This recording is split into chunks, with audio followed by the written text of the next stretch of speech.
Vanmôre gesels ons verder met Dr. Roelie van der Spym met sy praatjie lig uit die skrif. Môre Roelie. Môre Willem, môre luisteraars. Dit is goed om weer met julle te kan gesels. Ja, besonderse dag vandag om met jou te praat. Jou tema is vandag verwyder die suurdeeg van die sonde. Ja, Ja, dit is nou nog ons lees baie van die sonde natuurlik in die Bybel en ons lees ook baie keer van suurdeeg, maar ek weet nie of ons van verwyder die suurdeeg van die sonde in een lyntjie met mekaar lees nie. So jy beter vir ons verduidelik. ja, ek dink ons moet dink aan hierdie naweek waarop hierdie praatjie nou gepraat word. Dis tog Paasnaweek. So ons praat van Goeie Vrydag. Hoekom? Goeie Vrydag, dis die dag wat Jesus dan gesterf het as die Paaslam en vir ons verlossing bewerk het. So hy het vir ons sonde gesterf op die Vrydag. Dit beteken die volgende dag was hy sonder sonde, want hy het mos nou vir die sonde betaal. Nie dat hy sonde gehad het nie, maar simbolies het hy nou vir die sonde betaal en hy versinnebeeld dan hy's sonder sonde. En weet julle, die volgende dag is die fees van die ongesuurde brode. En dan die derde dag wat hy opstaan, die derde dag van die Paastyd, van die groter Paasfees, is die fees van die eerstelinge. En Jesus het opgestaan as die eersteling van almal wat sal opstaan uh in die ewige lewe in. So ja. So daarom gaan hierdie suurdeeg en die ongesuurde brode dan vir my baie sterk hand aan hand met die viering en die verstaan van die Paasfees en veral dan van die middelste dag van die Paasfees. So dit is tegnies gesproke en jy het vir ons al verduidelik. Die middelste dag is dan die Pasga wat geëet word, die dag van die ongesuurde brood. En dis die dag wat Jesus in die graf is. Dis die dag wat Jesus in die graf is en daar mag dan geen gesuurde brood eet word nie, dit moet net ongesuurde brood wees. Hm. Nou, Aurelie, die suurdeeg kom dit van die Paasfees af direk. Uh Willem, kom ons blaai 'n bietjie deur die Bybel en sien wat sê die Bybel oor suurdeeg.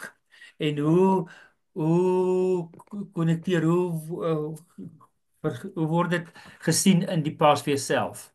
Maar kom ons blaai na Lukas 12 toe en sien daar's 'n paar keer wat Jesus oor die suurdeeg praat in die Bybel in die Nuwe Testament. En in Lukas 12 waarsku hy vir sy disippels ook in die parallelle gedeeltes waarsku hy sy disippels oor die suurdeeg. Maar hierso staan hy waarsku sy disippels oor die suurdeeg van die heigelary van die Fariseërs. Dis interessant, né? Nee. So kom ons lees Lukas 12 vers 1 en 2. Die mense het intussen by die duisende saamgedrom en mekaar vertrap. Toe het Jesus begin praat en hom in die eerste plek tot sy disippels gerig. Pas op vir die suurdeeg van die Fariseërs. Dit is 'n heigelary. Daar is niks bedek wat nie onthul sal word nie en niks geheim wat nie bekend sal word nie. So interessant, nê? Hierdie suurdeeg van die Fariseërs, dis hulle sonde. En hy sê dis eintlik onsigbaar want dis bedek, maar eendag sal dit sigbaar word. En daar by die tema kom ons dan later uit, maar dit is interessant dat Jesus dit dan vir die disippels sê ten opsigte van die suurdeeg, die sonde van die Fariseërs, die lering, die sondige lering van die Fariseërs, die heigelary van die Fariseërs, dat dit eendag sigbaar gaan word dat dit eintlik sonde is. Maar ook Paulus het baie interessant gepraat en geskryf oor suurdeeg. In 1 Korintiërs 5 1 Korintiërs 5 van vers 5 tot 8. Willem, sal jy vir ons hierdie gedeelte lees? Nou moet ons mooi onthou waaroor dit hier gaan. Dit gaan hier oor die suurdeeg wat as beeld van sonde in ons lewens is. En soos mens suurdeeg uithaal, so word die sonde uitgehaal. En dan kyk na die verwysing na Jesus. In verband met die suurdeeg ook. So Willem, lees asseblief vir ons 1 Korintiërs 5 van vers 5 tot 8. So sou sy sondige aard vernietig word, sodat sy gees gered kan word op die dag wanneer die Here kom. Ekskuus net gou, Julle dit verwys nou na 'n ou in die gemeente, 'n slegte ou in die gemeente. So hierdie ou se slegte aard gaan vernietig word. En dit gaan sigbaar word as op die dag van die Here wat die Here kom. Dan, dankie.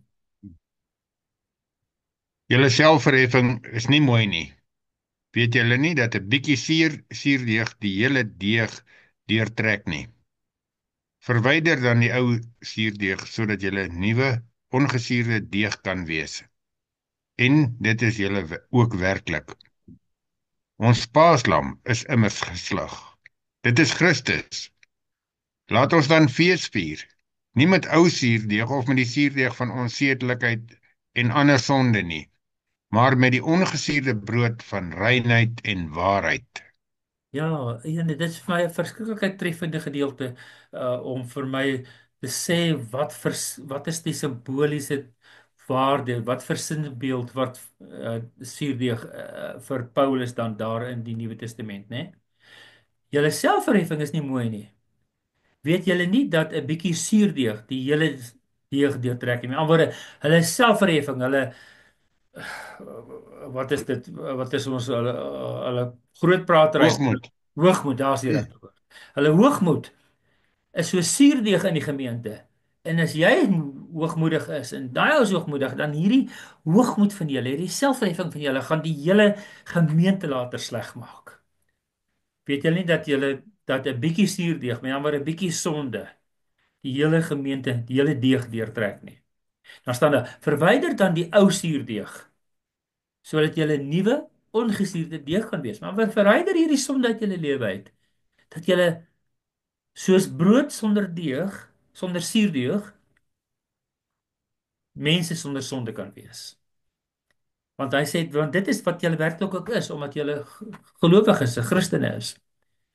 Want sê hy, ons paaslam is tog immers geslag. Dit is Christus.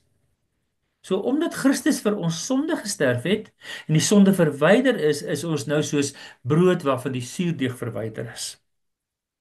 Laat ons dan fees vier nie met die ou suurdeeg of met die suurdeeg van onsedelikheid en ander sonde nie, nê. So ons kan nie Paasfees vier as ons hierdie sonde in ons het nie, die ou suurdeeg het nie, die ou suur goeters in ons lewe het, want ons lewe versuur nie. Dis onsedelikheid en ander sondes nie. Maar ons moet fees vier met ongesuurde brood van reinheid en waarheid. So reinheid en waarheid, daar waar daar nie sonde is nie, is soos ongesuurde brood. Nou so terloops, ek kom net nou daarby, waar ongesuurde brood is wat die Jode matzah noem, matzah.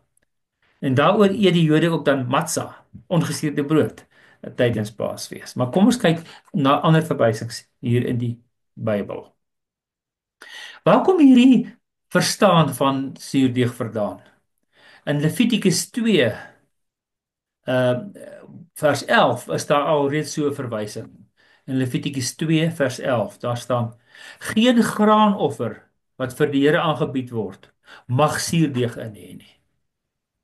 Julle mag geen suurdeeg of heuning verbrand as 'n offer vir die Here nie. So interessant, né? Hulle is daai tyd al gesê, julle mag nie suurdeeg offer in die Here nie. Dit is asof julle, ek kan amper sê, julle sonde aan die Here aanbied. Die Here wil eintlik julle met die sonde verwyder. Hulle moet hulle sonde bely voor hulle die offer dan bring. Dis wat hy vir hulle vra. Maar waar kom dit vandaan? Willem, sal jy vir ons Levitikus 23 vers 5 en 6 lees? Nou hierdie gaan oor die Paasfeestyd. Nou ons praat so baie maklik van Paasfees, maar Paasfees is eintlik 'n Paastyd. En die Paastyd is in 3 feeste opgedeel. Hier lees ons dan van die eerste 2 feeste in die Paastyd. So Willem, lees asseblief vir ons Levitikus 23 vers 5 en 6. Op die 14de van die eerste maand teen skemer moet julle die Paasfees vier tot eer van die Here. Op die 15de van dieselfde maand begin die fees van die ongesuurde brood tot eer van die Here. 7 dae moet julle ongesuurde brood eet. Ja, interessant, né? Op die 14de van die eerste maand. Nou hierdie eerste maand is die maand Nisan. Dis letterlik April vir die Jode. Dis vir ons, dis Apriltyd. Maar hulle kalender en ons kalender kom nie altyd presies ooreen nie. Maar met die 14de van Nisan, want dis die eerste maand vir die Jode, moet julle die Paasfees vier. So op daai dag, die 14de, julle die Paasfees vier. En kyk daar, vers 6 sê, en op die 15de van dieselfde maand moet julle die fees van ongesuurde brode vier. So die Paaslam is geslag op die 14de en die volgende dag moes hulle die fees van die ongesuurde brode vier. Nou daai fees het lank aangehou vir 7 dae. Maar wat belangrik is, binne in die Paasnaweek, die eerste dag van die Paasnaweek is die Paasfees, die dag as die Paaslam geslag word. Die tweede dag is die fees van ongesuurde brood. Die fees dat ons fees vier dat die sonde nou, die suurdeeg nou uit ons lewens uitgehaal is. En dan die derde dag is die fees van die eerstelinge. Want Jesus het opgestaan en hy is dan die eersteling van almal wat op sou staan. Maar hier in Levitikus 23 vers 5 en 6 staan daar op die 14de van Nisan moet julle die Paasfees vier en op die 15de, die volgende dag, moet julle die fees van ongesuurde brode vier. Nou om hierdie fees te vier, moes die Jode gereed maak. Hulle moes geestelik en fisies gereed maak. Want omdat dit 'n groot fees was en hulle Jerusalem toe moes gaan vir hierdie fees, moes hulle natuurlik emosioneel, geestelik vir hulle voorberei en hulle moes hulle sonde bely. Maar hulle moes ook iets fisies doen. En dit laat my so 'n bietjie dink aan die nagmaal, né? Die nagmaal eet ons fisies die brood en ons drink die wyn. Dis fisiese tekens wat vir ons geestelike waarde het. En dieselfde het gebeur in Eksodus 12 vers 15. Daar sou staan: 7 dae lank moet julle ongesuurde brood eet. Reeds op die eerste dag moet julle die suurdeeg uit julle huise verwyder, want elkeen wat iets eet met suurdeeg wat met suurdeeg gebak is, van die eerste tot die 7de dag, daardie persoon sal van Israel afgesny word. So rondom hierdie feesvieringe binne in Paasfees wat die tweede dag van Paastyd begin, die fees van ongesuurde brode, mag hulle nie suurdeeg eet nie. Om my waarheid te sê, het eintlik 'n baie interessante gebruik. Hulle moet al die suurdeeg uit hulle huise haal en daar's nou so 'n Joodse gebruik. Want die vrou natuurlik weet maar waar die suurdeeg is en sy moet alles skoonmaak. Maar op die ou end vat sy 'n een stukkie suurdeeg, een hompie suurdeeg en sy sit dit so onder die hoek van die mat in sy burden. Dan kom die pa wat natuurlik die verantwoordelike persoon is vir die reiniging van sy huis, huis en huisgesin, geestelik en fisies. En die pa kom met 'n veer en met 'n skoppie en hy soek en hy lig die mat op en hy vat sy veertjie met sy skoppie en hy vee die laaste bondeltjie suurdeeg onder die mat uit. En dan verklaar hy daai huis skoon sonder suurdeeg en geestelik ook gereed vir die Paasfees wat dan kom. So baie mooi gebruik. Nou 'n ander interessantheid oor hierdie gebruik is, natuurlik julle weet, nou April maand is vir ons die begin van die herfs. Maar onthou, die Jode het in die noordelike halfrond gebly. Vir hulle was dit die begin van die lente. En dit is, as ek nou reg verstaan, dit is waar die uitdrukking vandaan kom van spring cleaning. Want dit was springtime gewees. Dit was lentetyd en hulle moes hulle huise skoonmaak van alle sonde, alle slegheid, alle vuil goed en alle suurdeeg. So die Jode het spring cleaning gedoen reg voor Paasfees. So as ons lente 'n skoonmaak, 'n spring cleaning doen, beteken dit ons moet eintlik so 'n bietjie dieper kyk as die gewone stof, ook sommer so in ons lewe in. Ja, dit sal eintlik 'n mooi simboliek wees as ons spring cleaning wat ons ook doen in Suid-Afrika dalk 'n geestelike karakter gaan gee. Ja. Maar ja, dit is vir my baie mooi om te sien dat dan die Jode het ook soos ons met die nagmaal fisiese tekens gehad, het hulle ook fisiese tekens voor die Paasfees gehad. Wat hulle dan hulle huis moes skoonmaak fisies, maar ook van suurdeeg en ook hulle harte skoonmaak. So ja, ek wil opsommend wys dan net weer sê, die Paastyd was eintlik 'n 3-in-1 fees. Die eerste dag, die 14de Nisan, was die slag van die Paaslam, Paasfees. Die tweede dag, die 15de Nisan, het die ongesuurde brode fees begin, die fees van die ongesuurde brood, dit alhoewel dit vir 7 dae geloop het. En die derde dag was die fees van die eerste vrugte. die dag waarop Jesus opgestaan het. Maar die middelste dag is dan vir my die versimbolisering van letterlik die dag sonder sonde. Want die vorige dag het Jesus gesterf vir die sonde en daardie dag was hy dan sonder sonde en ons kan sonder sonde wees as ons die paaslam van die vorige dag dan aanvaar. Willem, maar nou kom ek by 'n ander tamaletjie. Luisteraar, jy ken seker ook die gelykenis van die koninkryk wat is so suurdeeg. Hoe verstaan ons dit? Nou as jy saam met my blaai na Matteus 13 toe, dan kry ons hierdie gelykenis. Dit is eintlik net een versie. Die gelykenis van die suurdeeg, die koninkryk van God is so suurdeeg. Nou ek is seker 99.9 van ons uh reken dat dit dan goed is, né? Want die suurdeeg is in die koninkryk en soos die suurdeeg uitbrei, uitgroei, groter word, so groei die koninkryk ook groter. So kom ons kyk dan, hoe moet ons dit verstaan? Want tot nou toe het ek vir julle gesê, suurdeeg is negatief. Jesus het gesê die suurdeeg van die Fariseërs is hulle sonde. Paulus het gesê ons moet die suurdeeg uithaal. Ons moet soos ongesuurde brood wees saam met Christus. Die Ou Testament het gesê ons moet die suurdeeg verwyder. Oral lees ek van suurdeeg wat negatief is. Hoe moet ons dan nou hierdie gelykenis van Matteus 13 vers 33 verstaan? Maar Willem, om dit te verstaan, en luisteraars, ek dink dit is eintlik 'n baie belangrike konsep. Ons kan nie oor 'n stuk uit die skrif praat as ons nie die stuk in die skrif gelees het nie. So Willem, sal jy dan vir ons hierdie Matteus 13 vers 33 tot 35 lees? Matteus 13 van vers 33 tot 35. Die gelykenis van die koninkryk van die hemele is soos suurdeeg. Lees asseblief vir ons daardie gelykenis hê. Hy het hulle nog 'n gelykenis vertel. Die koninkryk van die hemel is soos suurdeeg wat 'n vrou gevat het en in 'n groot skottel meel ingewerk het totdat dit heeltemal deursuur was. Al hierdie dinge het Jesus vir die mense in gelykenisse geleer. En sonder 'n gelykenis het hulle niks geleer nie. So moes vervul word wat die Here deur 'n profeet gesê het. Ek sal gelykenisse gebruik as ek praat. Ek sal bekend maak wat geheim gebly het van die skepping af. Ja, so interessant, né?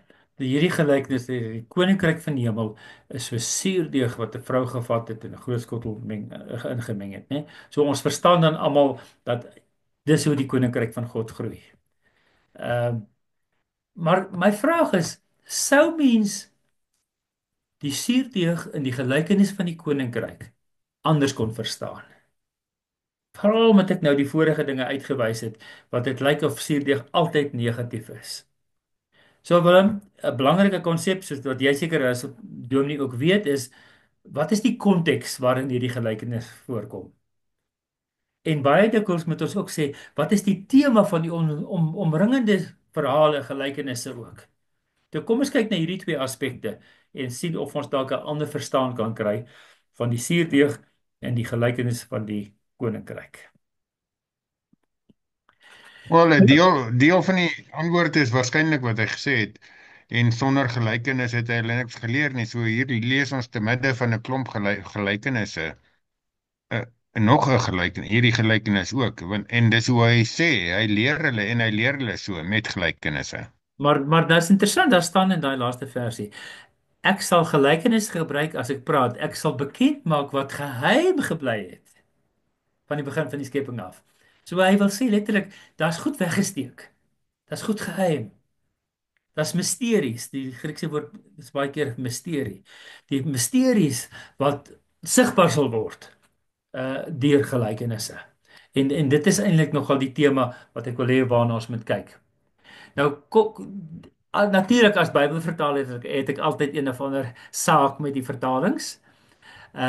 Kom kyk net gou, hier's een interessante woord wat ek nou glad nie mee saamstem hoe dit vertaal is in ons gewone vertalings nie. En ja. So ons lees net weer vers 33. Willem, lees net vir ons hierdie een versie, Matteus 13 vers 33. Die koninkryk van die hemel is so suurdeeg wat 'n vrou gevat en in 'n groot skottel meel ingewerk het totdat dit heeltemal deursuur was. Goed, so wat het hier gebeur? Hier's 'n vrou, sy maak 'n meel, maar sy vat 'n bietjie suurdeeg en sy werk dit in sodat alles met suur word. So ek wil sê as as sy ongesuurde brood wou maak, dan is dit 'n probleem want alles word nou suur tot op die einde. Maar as sy natuurlik gewone suurdeegbrood wou bak, was dit 'n goeie ding geweest. Maar ek het onderstreep die woordjie. Dis 'n vrou wat die meel gevat het, die suurdeeg gevat het en ingewerk het in die meel in, sodat alles totdat alles deursuur is. Maar ek stem nie saam met die vertaling van daardie woord ingewerk nie. Daardie woord ingewerk in Grieks is enkrypto. Enkrypto. Nou enkrypto luisteraar, miskien laat dit jou herinner. Laat dink aan die kripto gelde, né? Kripto gelde. Nou wat is kripto gelde? Hoekom is dit kripto gelde genoem? Dis omdat dit onsigbaar is, né? Hulle sê mens kan handel dryf, geld rondskuif sonder dat die banke of die regerings weet wat aangaan. So hulle het 'n baie spesifieke woord gebruik. Dis iets wat weggesteek is. Dis iets wat onsigbaar is iets wat nie sigbaar is nie. Dis weggesteek, dis versteek. So kriptogelde is geld wat bietjie weggesteek is. Nou dis die Griekse woord wat in hierdie gelykenis voorkom wat sê die vrou het daardie suurdeeg gevat en in die meel ingewerk. Daardie woord ingewerk is eintlik in Grieks sy het dit geïnkripteer. Sy het die kripto gemaak daar. So as ek dan sê kripto beteken versteek, dan kan ons hierdie versie vertaal met die koninkryk van die hemele is soos suurdeeg wat 'n vrou vat en in 3 mate meel versteek dat al die deeg suur word of fermenteer. So as die doel was dat die deeg nie moes suur word nie, het sy nou iets slegs gedoen. Maar dit is moeilik om dit te vat want ons dink altyd hierdie vrou het 'n goeie ding gedoen. Maar nou lyk dit tog of sy iets slegs kon gedoen het. Ek weet nie hoe voel jy oor hierdie geweldige verandering wat ek nou wil aanbring nie, Willem. Wel, die een ding wat ek nog altyd voel oor hierdie vers, Erolie, is dat die koninkryk van die Here gebeur nie outomaties nie. Dis die een ding wat ek wil sê. Jy weet, die ander is wat jy net nou gesê het, 'n bietjie suurdeeg. Maar Lukas 12 het jy dit gesê, dink ek. Ja. Die suur alles. So daai bietjie, dis soos 'n klein sonnetjie. Jy kan net 'n klein en dan het jy sonde gedoen. Daar's 'n sonde in jou lewe. Dit maak nie saak eintlik of jy as jy baie doen, as daar natuurlik baie, maar jy sondig die oomblik wat jy sonde doen. En en dan die gevolg daarvan, die slegte gevolg gebeur net, ja. Ja. Maar die goeie gevolg moet jy aan werk. Jy moet daarin iets doen. Jy moet daarvoor iets doen. Jy moet jou beywer daarvoor. Maar die vraag is, het hierdie vrou iets doelbewus goeds gedoen of doelbewus iets slegs gedoen? En dis nou waarna ons moet gaan kyk. So ek begin nou om te beweer dat sy dit doelbewus sleg gedoen het omdat die Griekse woord enkrypto is. So kom ons kyk net gou of ek die enigste mens op aarde is wat dit so vertaal. Daar's 'n paar ander vertalings waarin ek dieselfde ding raak gesien het. Ek weet nie julle ken seker die King James vertaling, die en dis par gelyk parallel aan dit 'n soort van dieselfde familie sien ons die Standard Version, Revised Standard Version, RSV. Die Revised Standard Version vertaal hierdie versie Matteus 13 vers 33 as volg: The kingdom of heaven is like leaven which a woman took and hid in 3 measures of flour till it was all leavened. So hulle het ook soos ek gesê, hierdie vrou het hierdie suurdeeg gevat en versteek in die meel sodat alles suiwer kon word. Dan is daar nog 'n ander baie bekende vertaling wat een van die beste meer konservatiewe vertalings in die wêreld is deesdae, ESV, English Standard Version. Baie goeie vertaling. Matteus 13 vers 33 vertaal hulle as volg: He told them another parable. The kingdom of heaven is like leaven that the woman took and hid in 3 measures of flour till it was all leavened. So baie duidelik, sy het dit daarin versteek sodat alles moet suur word. En dan die laaste vertaling wat ek wil aanhaal, dis 'n bietjie ouer vertaling, maar wat ek daarvan hou is dis so lank gelede gemaak. Ek dink is in 18 something something gemaak. John Knox het hierdie vertaling gemaak. En dis is wat hy geskryf het van in Matteus 13 vers 33. And he told them still another parable. The kingdom of heaven is like leaven that a woman has taken and buried away in 3 measures of meal, enough to leaven the whole batch. So buried away, in begrawe het, in weggesteek het. Ja. So net om 'n paar vertalings te noem, hierdie 3 vertalings beklemtoon of ondersteun dan wat ek sê. Die Griekse woord is enkrypto. En die dieper betekenis van enkrypto is eintlik om iets weg te steek. So hierdie vertalings bevestig dit. So hierdie vrou het dan doelbewus suurdeeg gevat en dit weggesteek in die deeg. En in Afrikaans is dit vir my so eintlik meer treffend as in Engels. Hier staan she took leaven and the whole batch was leavened. Maar in Afrikaans sê ons sy het suurdeeg gevat tot die hele deeg deursuur was. So die deeg het letterlik suur geword. Nou ja, ek dink nie om suur te word is 'n goeie aspek nie. Karaktereienskap nie.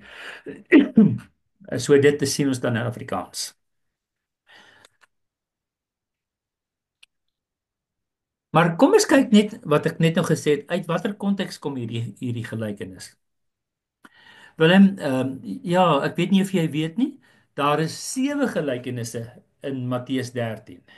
Luister daar, dis is baie interessant, né? Daar's baie 7's in die Bybel en daar is 7 gelykenisse in Matteus 13. En baie keer van daai 7 is die middelste een die belangrikste een. Dit sien mens ook baie keer baie plekke.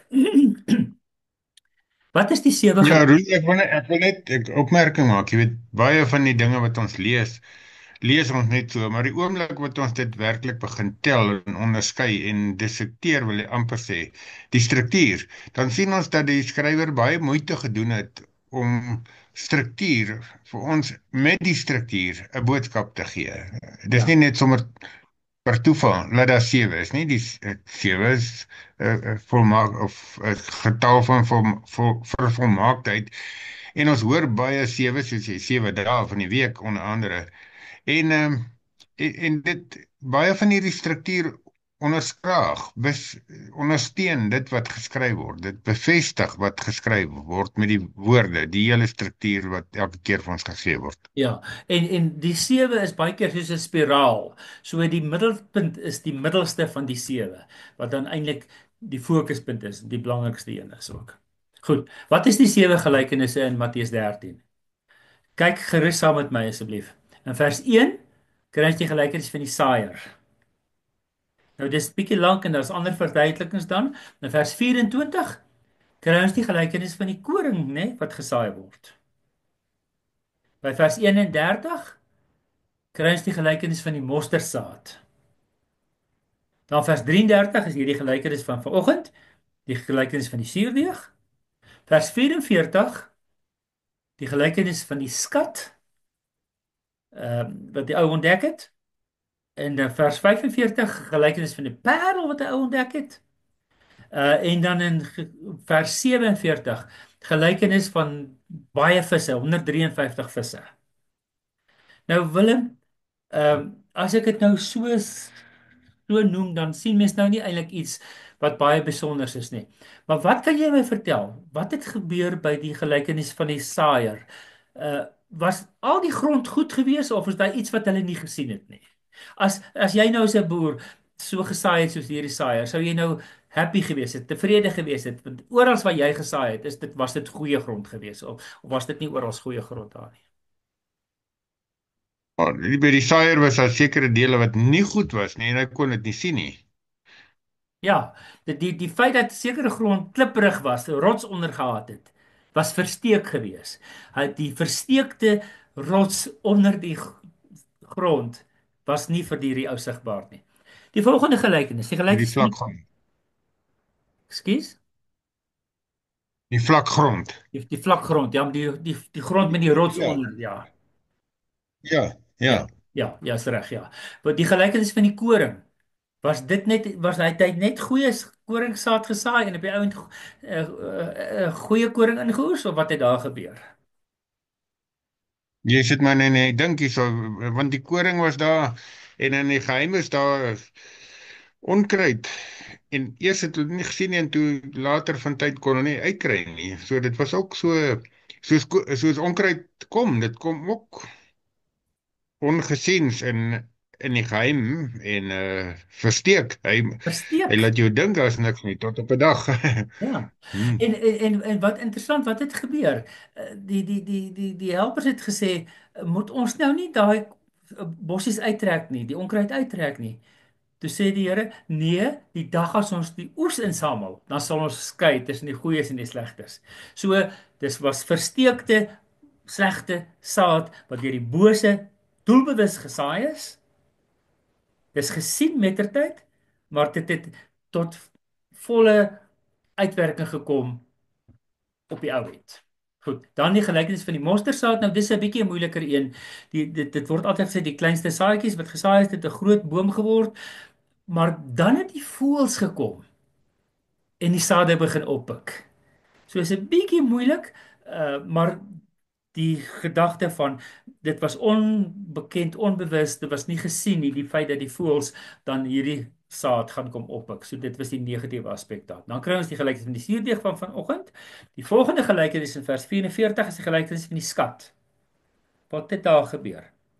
Die ou het daar rondgeloop, gesien daar's 'n skat in die grond, 'n versteekte skat, 'n onsigbare skat. Toe gaan verkoop hy al sy goed en hy koop die grond want hy wil die skat hê. Die volgende een is 'n handelaar. Hy het parels gekoop en alles en toe sien hy hier's 'n parel wat versteek is. En toe besluit hy, "Joh, dit is so 'n wonderlike waardevolle parel. Ek gaan al my goed verkoop dat ek hierdie versteekte parel kan koop." En die volgende, die laaste gelykenis is die gelykenis in vers 47 waar hierdie ouens baie visse gevang het. 153 visse. En hulle vat al hierdie visse wal toe. En op die ou end, toe hulle die visse uitsoek, sien hulle daar's goeies en slegtes en hulle skei die goeies en die slegtes. So, opsommenderwys wil ek dan sê, vers 1 praat van die versteekte slegte grond met die gelykenis van die saaiër.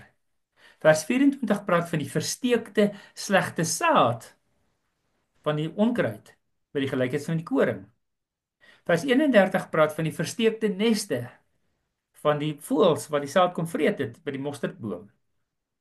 Vers 44 praat van die versteekte skat. Vers 45 die versteekte parel. Vers 47 van die versteekte slegte visse. En dan kom ons nou by ons gelykenis, die gelykenis van die koninkryk, waar hier 'n vrou is wat doelbewus suurdeeg gevat het en dit versteek het en dit was onsigbaar tot aan die einde gewees. So daarom voel ek my verstaan van hierdie gelykenis dat die suurdeeg 'n negatiewe element is, word ondersteun deur die 6 omringende gelykenisse waar almal wys dat daar een of ander versteekte slegte ding is wat eers aan die einde sigbaar geword het. So die suurdeeg in die eerste plek het eintlik 'n goeie beskrywing. Dis iets wat die deeg suur maak wat nie 'n goeie smaak in die mond los nie, kom ons sê so. Ja. En die tweede is hierdie versteekte. Teenoor wat die werke van die lig word duidelik gemaak en almal kan dit sien, maar die werke van die onheil of van die sonde uh, is versteek en word onder iets verdoesel en waarskynlik tussen in iets verdoesel. Ja, ja.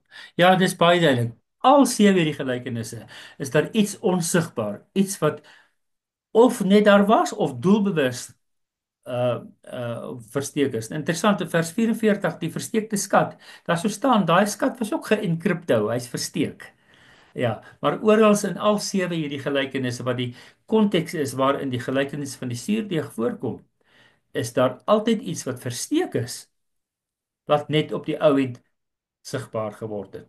Maar ek wil vaagweg begin afsluit met 'n baie ander interessante beeld wat ek wil gebruik. As ons dan 'n sakkie lemoene gaan koop.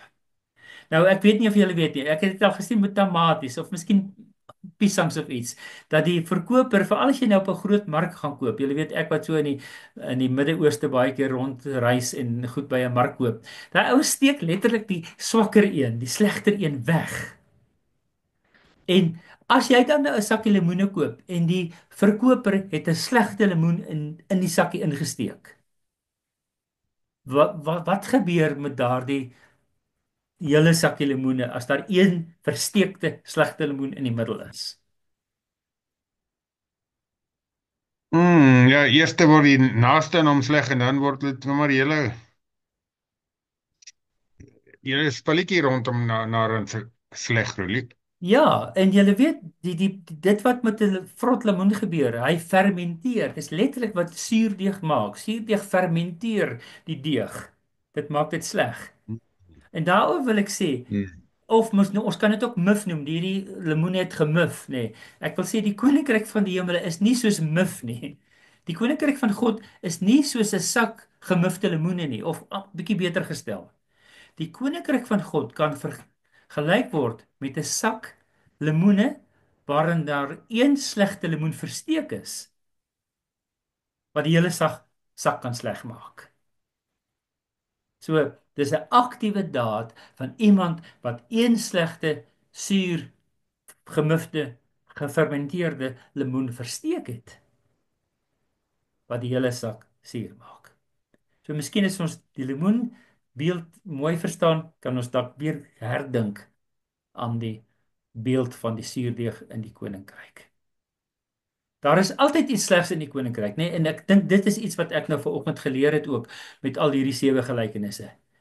By al hierdie sewe gelykenisse sê die Here eintlik vir ons, daar's altyd iets slegs in die koninkryk wat onsigbaar is, wat eers op die ou end gesien of uitgehaal kan word. Uh die koninkryk van God is soos slegte suurdeeg wat met die wederkoms sigbaar kan wees, gaan word. En Willem, weet jy, en dit wil ek nou met versigtigheid sê, maar ek voel eintlik dis ook hoe die kerk is. Daar's regtig ook slegte suurdeeg in die kerk. En ons sien dit ook nie elke dag nie. Maar met die wederkoms gaan dit sigbaar word of almal in die kerk goed of sleg was. En dit is vir my nogal 'n baie interessante beeld dat ons weet dit kerk het slegte elemente in. Die koninkryk van God het slegte elemente in, maar dit gaan eers waarlik sigbaar word wees met die wederkoms van die Here. Ja, hierdie beginsel wat jy nou sê, staan duidelik in Matteus 13 vers 14 en 40 en jy het dit ook voorheen geleer lees uit daai gedeelte van Korintiërs. In vers 40 staan: So sal dit by die volëinding van die wêreld wees. Die engele sal uitgaan en die slegtes skei van die goeies en hulle sal dit in 'n brandende oond gooi. Daar sal hulle huil en op hulle tande kners. Maar ek wil sê dit sal by die volëinding van die wêreld wees waar die engele uitgaan en die goeies van die slegtes skei. Ja, Net soos by die koring en die onkruid. By die einde, ja, by die oes, dit- daar gaan dit geskei word. Dit word nie nou, dit is byna asof ons dit nie kan skei nie, want dit is soos hierdie suurdeeg wat in gewerk is sonder dat dit sigbaar is, want dit is geïnkripteer binne in daardie deeg. ja, en dit is soos die bose wat gekom het en die onkruid, die bossies, die slegte saad gesaai het. En die werkers het gevra, kan ons dit nie maar uittrek nie? Dan sê Jesus, nee, net nou doen ons iets wat nie reg is nie. Ons moet dit los tot dit saad skiet, dat ons 100% kan sien aan die einde word dit beoordeel, die goeies en die slegtes. Ja, dit is my so interessant en as ek dit dan so sterk sien hoe al daardie sewe gelykenisse hierdie beeld het van daar is iets versteek in die koninkryk van God wat nie goed is nie en dit gaan slegs op die ou end met die wederkoms sigbaar wees. As die goeies van die slegtes geskei word, dan Roelie, dan kyk, jy werk as 'n vertaler baie nou saam met elke woord. Jy kyk dit in die Grieks en Hebreëus, wat staan daar? As jy dan nog so jou konklusie is oor 'n suurdeeg. 'n Suurdeeg altyd 'n teken van sonde, van dit wat verkeerd is. Net soos by die pasgabrood, dit moenie daar wees nie. Dit moet uitgehaal word. ja Willem, dis waarmee ek begin het vanoggend. Al daardie voorbeelde wat ek genoem het. En luisteraar, as jy dit miskien makliker weer wil raak sien, gaan kyk gerus op YouTube, net by my naam Roelie van der Spy, dan sal jy dit kan kry. Dan en kan sien dat al die aanhalinge wat ek daar gehad het gewys dat suurdeeg sleg of negatief is. En veral daardie een uit 1 Korintiërs uit, nê, wat dit so mooi sê, maar Jesus is ons ongesuurde brood. En ons moet soos hy wees, ongesuurde brood. Maar selfs hier uit die Ou Testament uit, nê, waar ek begin het. Eksodus 12 vers 15 het gesê: "Sewe dae lank moet julle ongesuurde brood eet. Reeds op die eerste dag moet julle die suurdeeg uit julle huise verwyder." En dit was fisies, maar ook simbolies, geestelik geweest. So dit lyk regtig vir my. My enigste problematiese teks was hierdie gelykenis van die koninkryk van die hemele is so suurdeeg. Soos 'n vrou wat suurdeeg vat en ek het altyd gewonder hoe gaan ek dit dan verstaan? Hoe moet ek dit dan verklaar as 'n negatiewe aksie? En vanoggend lyk dit vir my of dit vir my inpas. Uit al die verwysings in die Bybel uit, maar ook uit die sewe verwysings, die sewe gelykenisse in daardie een hoofstuk wat almal negatief is. En eers die dag op die ou end word dit sigbaar wat die ware toedrag van sake daar is. En jy En het gesê die koninkryke in ons lewe het altyd iets sondigs in. En dit moet ons maar weet. Daar sal altyd iets onder duims in die duister versteek wees. Maar ons is nou midde in Paasfees in hierdie heilige week en dis eintlik hoekom jy met ons praat oor die suurdeeg, want jy ja, het gepraat van die Paasfees. ja, ek noem Paasfees die 3-in-1 fees. Want dis letterlik ons praat so van die Paasfees, maar Paasfees is ek gesê het in die begin dat die eerste dag was die Paasfees, die dag wat die Paaslam geslag is. Die tweede dag was die fees van die ongesuurde brode en die derde dag was die fees van die eerstelinge gewees, die eerste vrugte. So Jesus het op die eerste dag gesterwe vir die sonde. Die tweede dag moes hulle die fees van ongesuurde brode eet, as teken dat hulle nou sondeloos is, sonder sondes, sonder suurdeeg is. Hulle moes fisies en geestelik die suurdeeg uit hulle lewens uithaal. So dit pas vir my so perfek in hierdie Paasfeesvieringe van ons.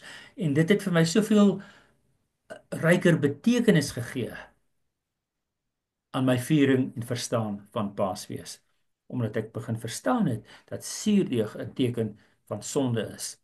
En nou Paasfees is dit net so wonderlik duidelik. Die tweede dag van Paasfees was die fees van brood wat sonder suurdeeg was. En dit bevestig eintlik ons gebruik om op Goeie Vrydag die nagmaal te gebruik, want die eerste dag, 14de, is die Paas waar ons dan die paaslam sien wat geslag word. So die bloed vloei, so die wyn wat ons drink is dan ook die bloed en die volgende dag is die ongesuurde brood, die brood wat ons eet. En die volgende dag is die nuwe lewe as gevolg van dit wat gebeur het met die bloed en die brood, Ja, kom daar nuwe lewe. Dis eintlik so wonderlik dat ons dit tot vandag toe nog net so kan toepas in ons lewe. ja, ja. Dit is regtig vir my wys van so sterk onderbou fundament die Ou Testament is vir ons Nuwe Testamentiese verstaan van dit wat ons vandag nog en in hierdie naweek vier.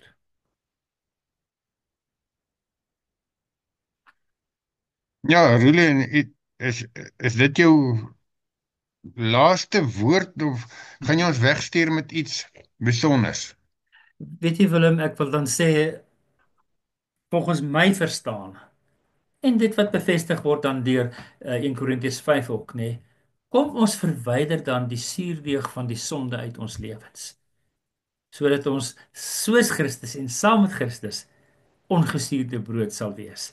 En die simboliek van my woorde pas dan perfek in hierdie viering van Paasfees. Dat ons met hierdie Rudy, sonde. ekskuus, ek wil jou daar in die rede val. Ekskuus dat ek jou in die rede val. Eh, Interessant vir my, terwyl jy dit sê, toe besef ek, eintlik kan ons nie suurdeeg uit die deeg uithaal nie. Wat want is net so min as wat ons eintlik die sonde uit ons lewe kan uithaal, weg kanselleer. Maar Christus kan. Hy het reeds die sonde gekanselleer en die effek van die suurdeeg kan hy nie wegneem uit ons lewe sodat ons lewe nie meer suur is nie. Dit is regtig so, né? Ons kan self nie die suurdeeg uithaal nie, maar slegs Christus kan die suurdeeg uit ons lewe uithaal. Ons kan fisies suurdeeg uit ons huise verwyder as 'n simboliese daad, maar die suurdeeg van die sonde in ons lewens, ons harte, kan net deur die bloed van Christus uitgewas word, ja. En dit bring my dan by my heel laaste woord is dan moet ons ontsuur, ontsondig deur die paaslam, sodat ons soos die paaslam kan word sonder sonde. Sodat as ons dan eendag by die wederkoms opstaan, dat ons kan sien dat daar nie versteekte suurdeeg in ons lewens is nie, soos in die koninkryk van die hemele wel is ook nie. Mag Paasfees vir jou besondere waarde en betekenis hê hierdie jaar en die jare wat kom. Baie dankie Rudy. Dit was Dr. Rudy van der Spy met sy praatjie lig uit die skrif vandag spesifiek. Kom ons verwyder die suurdeeg van die sonde uit ons lewe. Baie dankie Rudy. Miskien net jou kontaknommer en 'n laaste woord as jy wil, as iemand dalk vir jou wil aanmoedig om voort te gaan met jou werk, jou baie belangrike werk, of dalk met jou in 'n gesprek wil tree oor een of ander aspek. Ek het gedog jy wil sê as iemand my dalk wil aanvat oor my verklaring van Matteus 13 vers 33. Maar Dit ook ook. En ek wil die luisteraars aanmoedig en as julle iets voel dat julle daaroor wil sê en julle wil met Dr. Olie praat, praat met hom daaroor want ek dink deur met mekaar te redeneer oor wat die moontlikhede is en hoe jy dit sien en hoe die Heilige Gees vir jou iets openbaar, kan ons net eenvoudig baie by mekaar leer en die koninkryk so versterk met verskillende mense se opinies en kennis. Asseblief Rolie.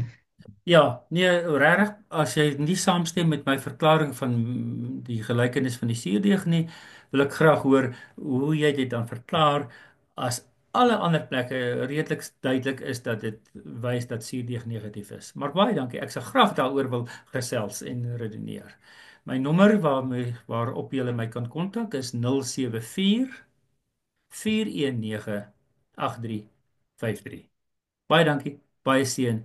Mag julle die vrede van die Paaslam en die sondeloosheid, die shalom, die genade ervaar in hierdie Paastyd.